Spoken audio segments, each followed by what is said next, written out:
Ladies and gentlemen, thank you for joining me. This is Nicholas Jason Lopez of ProWrestlingOpinion.com, your go-to source for pro wrestling news, reviews, and so much more. Oh, it's really hot out there. It's a sweaty summer, but hopefully you're cooling down in some kind of air-conditioned room with us. And if you are, well then you're in store for a treat, because keeping in tradition with our interviews with Dynamo Pro Wrestling talent based out of St. Louis, Missouri, we actually have the privilege of talking to all four competitors, the semifinalists in the Riot on the River tournament. And what better way to start than I got my special guest on the other end of the line here. I'll give him a second here to come in and introduce himself. And thank you again for joining us. We really appreciate it. No problem. This here is Billy McNeil, semi-finalist and future winner of the Riot on the River tournament. That's me. Alright, sounds good. Well, I like that you're already calling yourself the future winner. I'm assuming you have a plaque somewhere already engraved, ready to roll out as soon as you win the match, right? Carved it into my bedroom wall, but other than that, nothing official yet. Alright, well, hopefully you have some good house insurance in case things don't work out. It's okay.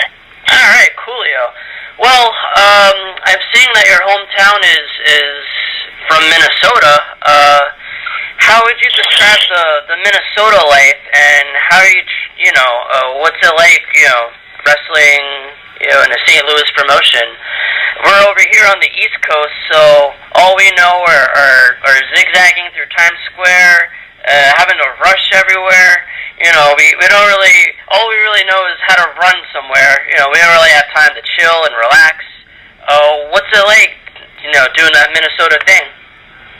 It's not too bad. It's the most beautiful weather you'll ever find for about 3 months out of the year, and then it is just hellish cold tundra covered in snow. That time, not so fun. I'm not a big fan of cold weather, so as you would imagine, I don't particularly care for that. I've actually been down here in Missouri for quite a while now. Definitely love it down here. It gets ridiculously hot. You go up there in New York, I'm sure you know how hot it can be during the summers in that kind of area. So, yeah, it's not great. But, you make the best of what you got, and I love where I'm at. So, keeps me close to Dynamo Pro Wrestling. I appreciate that. Love working for them. Alright, awesome. Now, I noticed you're trained by Bastion Booger, Mike Shaw. Care to go into a little bit of, kind of those upbringings and the things he instilled in you as a pro wrestler? Yeah, sure, be happy to. I trained with Mike Bastion Booger Shaw, as you said. I lived up there in northern Michigan, Marquette to be exact. For about 9 months, we were training in a kickboxing gym, Muay Thai classes going on pretty much all the time in there, and we kind of shared the ring with them. We were using it when they weren't, and going through that. And as you might imagine, Mike Shaw is a very large man, and I am not. So there wasn't a whole lot he could physically demonstrate to me in terms of like, hey, check out this cool flip, because I don't know that dude ever did one. But what he could tell me was, because he spent a lot of his career on the other side against guys like me, so he saw everything that is possible for a smaller guy to do. He worked a lot with Owen Hart when he was up in Stampede. He worked with Sean Waltman, X-Pac, 123 Kid, whatever you want to call him, worked with him, and he got to see what those guys did and how they did it, and he was really good about explaining to me how guys like that work and what they do and how they do it and that sort of thing. So he may not exactly have led by example, but I definitely learned a lot from that perspective. Okay. And you've been competing for 19 years, is that correct? That is correct. That's a really long time. That's about 2/3 of my life already. I'm a 92 baby, so I did grow up watching WWF, and I got it from my older brother. He used to have like those old red cardboard cutout like trading cards. And I remember having a Shawn Michaels action figure that rattled for some reason. I don't know why, but it caught on to me from an early age. Obviously, 19 years is a very long span of time. What are things that you've noticed about the pro wrestling industry, as a whole throughout your time, competing? And would you say things have gotten better, or have things gotten worse? Well, see, I mean, I just said 19 years is a long time, literally half the time I've been alive. So, I've seen a lot of stuff come and go, a lot of guys come and go, a lot of, things about the business itself come and go. It's definitely, on average, I would say the guys are more my size now than you watch old WWF, it's the land of the giants. But you check it out now, and there's a lot of guys who aren't particularly of a huge size. I mean, they've got a whole cruiserweight division now, which would have been unthinkable in the early 90s or any time like that. But in terms of, how wrestling is different now, I would put it as it's a lot more athletic than it used to be. I mean, if you show somebody who had never seen it, old WWF from the 80s or 90s, it was a very different style. It was much slower paced. You didn't see quite as athletic of moves. I mean, there were still guys doing really athletic stuff, but it wasn't the norm. And you turn it on now, and it's completely different than what you would have seen back then. I think the pace that things move at has increased a lot. The size of the guys has decreased. It's a lot more athletic now. It's not quite as character focused, which I don't particularly care for. I mean, I came up in the time when everybody had a gimmick, and you knew what their gimmick was most of the time just by looking at them. I mean, you see Big Boss Man come out, you go, oh, okay, he's a cop, or he's affiliated with law enforcement in some way. And I miss stuff like that. I mean, I try and be as colorful as I possibly can with what I do, just to give people an idea of who the person behind the person you see on the ring is. Just to of course, let them know who I am. And I think a lot of that's kind of lost nowadays. I'm not saying I want to see things as cartoonish as they were back then, but it would be nice to see some characters sprinkled in there. Not everybody needs to be a character, but some people should be. Of course. And nowadays, social media, it's really easy for somebody to quote unquote get over, especially using social media. You can basically just post a YouTube link of all your matches, whereas I'm sure back then in the 90s, the only way to see you compete was, if you're buying videotape or, things of that sort. Do you think social media can help or hurt a character depending on how you use it? Well, I mean, I think it could just as easily help or hurt.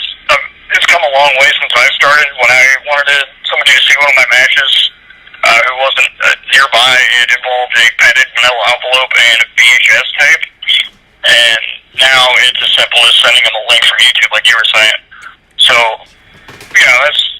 that's a whole different ballgame there. But in terms of social media, I mean, you get on there and you say something stupid, everybody sees it. But at the same flip of the coin, you do something awesome on there and people are going to see it. So you just got to be careful and use common sense, which doesn't, always happen, as I'm sure you've seen. Of course. But at the same time, I mean, you just exercise some common sense and you put your creativity out there and people are going to notice it. Okay. All right. Now, taking that into account, over your 19 years, you've faced a lot of different opponents, a lot of names people might be familiar with. Even casual wrestling fans would probably be familiar with some of the people you faced. Do you have a favorite opponent? Somebody who has really made you dig down and really proud of the work that you did with them? Let's see. I mean, I have kind of two answers for that question. Number one, my key rival and somebody who was basically instrumental in me kind of discovering, who I am in the wrestling sense was Jack Adonis. He was the guy I started out with in PWO Championship Wrestling when I moved back to Missouri from Michigan.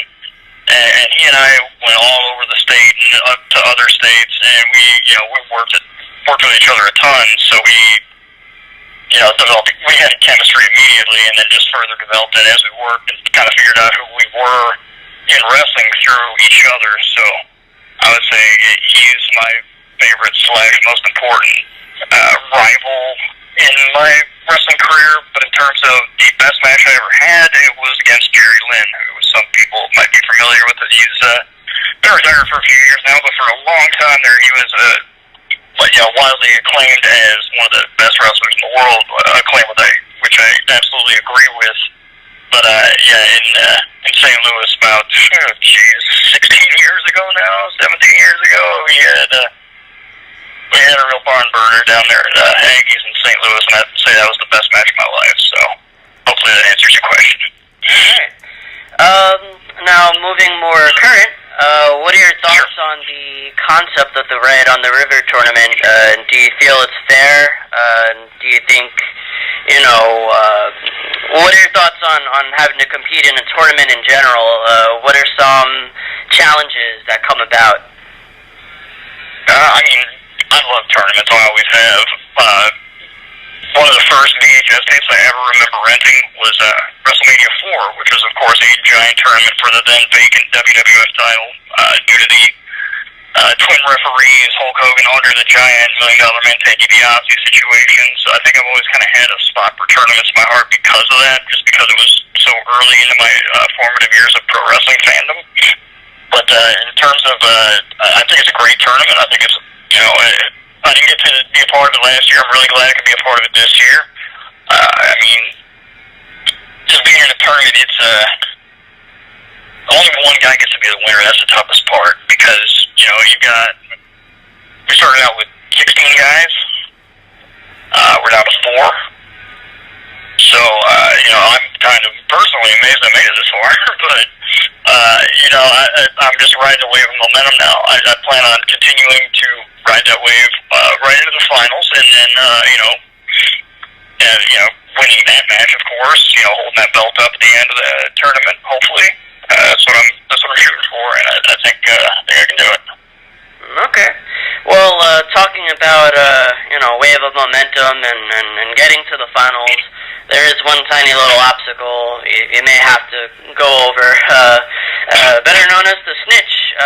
You'll know that all too well on September 14th when you face him in action. How are you preparing for a match like this? Snitch isn't exactly, you can't really do your homework on him, per se. Yeah, the man is a closed book. I actually got to get a little bit of experience working with him last weekend. There was a 6-way match we did at Dynamo Pro. I absolutely got the better of him in both of our exchanges in there, and I would have pinned him had he not rolled out of the ring like a coward. But if there's one thing I've discovered about him through that, I knew very little about him going into it, and I feel like I know just maybe a little bit more now. He is incredibly slippery, like a snake, per se, and you can't take either one of your eyes off the guy for 2 seconds. He ended up victorious in that match, and it had 99% to do with his ability to be conniving and sneaky. So I'm really going to be watching out for that. It's one of those things that's like, how do you watch out for something that by its own nature is, stealthy? You can't. You just got to do your best, and I've keeping both my eyes on him the whole time, and that's just my strategy there. And hopefully I can get the pinfall over him that I wasn't able to get last weekend. Okay, all right. Now, assuming that you get past him, and looking at the scenario of you facing either Mike Outlaw or Benjamin Trust, do you have a particular, favorite out of those two opponents, or are you ready for both guys? Is there one guy you might prefer to face over the other? I think the stock answer for this one is, no, I don't care which one it is, but I absolutely care about which one it is. I've wrestled Mike Outlaw twice, and I have lost both of those. So, I'd like to try my luck with Benjamin Trust. I think that would be a welcome change to losing, as I've proven quite capable of against Mike Outlaw. So, yeah, to answer your question, I would absolutely much rather face Benjamin Trust because I think I stand a better chance of beating him. Okay. All right. I mean, that's not the tough guy answer or anything like that, but I'm not a tough guy, so. It's the honest answer. Here we are. That's what we like. We respect it. Going into my next question, though, going past the tournament and assuming that you win, going into 2019, what are some of your future goals? You know, what haven't you done yet that you'd want to get around to? I would like to get my own T-shirts for sale. Other merchandise, I want to get wristbands that say Invincibility on them. The thing I came up with a couple of months ago, I thought it sounded real marketable. But, I mean, other than that, I'm kind of half joking about those. Those are both totally going to get done eventually. But, I mean, I'm happy doing what I'm doing. I like it at Dynamo Pro. I'd like to get a shot, at the title, at any one of the titles. I mean, I could dig up a tag team partner somewhere, I'm sure, and go for the tag titles. I don't know. I don't have anybody particular in mind. But, things happen. You meet people, you network at these things. So, I'll find somebody, go for the tag titles, go for the D1 title, go after the heavyweight title. I mean, how cool would it be to hold all three of them at once? I think it'd be pretty cool, and I think I would welcome the extra luggage that would entail. So, so all that stuff, that's what I want to do. Okay, all right. Now, going into my next question, what would you call the scariest moment of your career? Geez, good question. All right, so, I mean, I've had a few. I've had a couple of mishaps in the ring, and out of the ring too. But I mean, that's really not what you asked about. But anyway, I think I got a couple of here. Okay, I was wrestling for the Kiwi Championship Wrestling Light Heavyweight title against Dingo, who had an absolute stranglehold on that title for a long time. And it was at the previously mentioned Building Aggies. It used to be something of a home to us at GCW there. But anyway, at one of the entrances to Aggies, there was a 15-foot high balcony. And for some reason, I decided I was going to jump off of it. And so we're in the right environment. It's a TLC match for the light heavyweight title. And I decided, what, if I get the chance, I'm jumping off that thing. I got the chance, and I looked up, and I'm like, that doesn't look that high. And then I got up there and looked down, I'm like, oh my God, that's like 3 miles down. But, I was already up there, and I wasn't about to chicken out, and I figured, you know what, I'm going to go for it. So it scared the crap out of me, but I jumped off of there, and I hit really hard. And now I know why people don't do stuff like that, because I was coughing up blood for 3 days, as was Dingo. So, I guess I kind of accomplished my goal, and I did win the match and the title, so, I mean, I don't regret it necessarily, but that's definitely nothing I'd ever want to try again. So, yeah, I guess that kind of, I mean, most of the other stuff that's happened to me, it happens so fast that you don't really have time to be scared. I've had really bad landings on dives, and I've had men much larger than me hit me very hard. But, stuff like that, it happens so fast, you're in the heat of the moment, you got the adrenaline going, you don't really feel the full impact of it just then. So a lot of that stuff, it wasn't as bad as it could have been, but that I absolutely remember. It felt like I was sitting up there for a half an hour, contemplating my jump. Whereas watching it back on video later, I was up there for maybe 10 seconds. Wow. So, yeah, terrifying. That's crazy. If you had the chance to go back and change one event, what would it be? What kind of effect do you think it would have had on your career? I think about stuff like that a lot, but I don't know. Are you familiar with the television show The Flash? Yep. Okay, every time he changes something from the past, he screws up the future. Like, horribly. I mean, Flashpoint in Season 2, that was a mess, man.